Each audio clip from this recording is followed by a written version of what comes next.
নমস্কার বন্ধুরা, আমি অদীপ মণ্ডল আর আপনারা দেখছেন বালাজি এডুকেশন। আজকে আমি একটি জনপ্রিয় ফল ড্রাগন ফ্রুট গাছের ও তার ফুলের যে পরাগায়ন, সেই পরাগায়ন বিষয়ে আপনাদের জানাবো। অনেক সময় দেখা যায় যে ফুল ফুটছে কিন্তু ফলে পরিণত হচ্ছে না, অথবা দেখা যাচ্ছে ফলের সাইজ ছোট হয়ে যাচ্ছে। সেই ক্ষেত্রে অবশ্যই হাত পরাগায়ন করতে হবে। দেখুন, আপনারা হাত পরাগায়নের ক্ষেত্রে যেভাবে আমি দেখাচ্ছি, একটি তুলি নেবেন অথবা ব্রাশ জাতীয় কিছু নেবেন। তারপর এই যে পুংকেশরগুলো রয়েছে সেখান থেকে রেণু সংগ্রহ করে গর্ভমুণ্ডের মধ্যে দেবেন।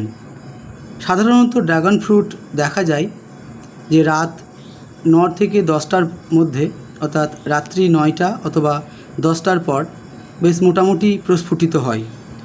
আর আমাদের পরাগায়নও ঠিক ওই সময়ই করতে হবে, অর্থাৎ ড্রাগন ফ্রুট গাছের ফুলের পরাগায়ন রাত্রিবেলাতে করতে হবে।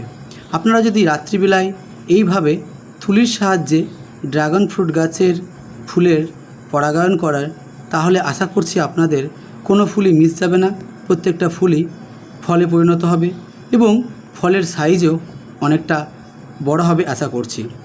তাছাড়া তুলি ছাড়াও আপনারা ফুলটিকে একটু নেড়ে দিলে অথবা একটু ফুঁ দিলে, অর্থাৎ হাওয়া চলাচল করলে এই রেণুগুলো উড়ে গর্ভমুণ্ডের ওপরে পড়ে এবং তার দ্বারাও ড্রাগন ফ্রুটের পরাগায়ন হয়ে থাকে।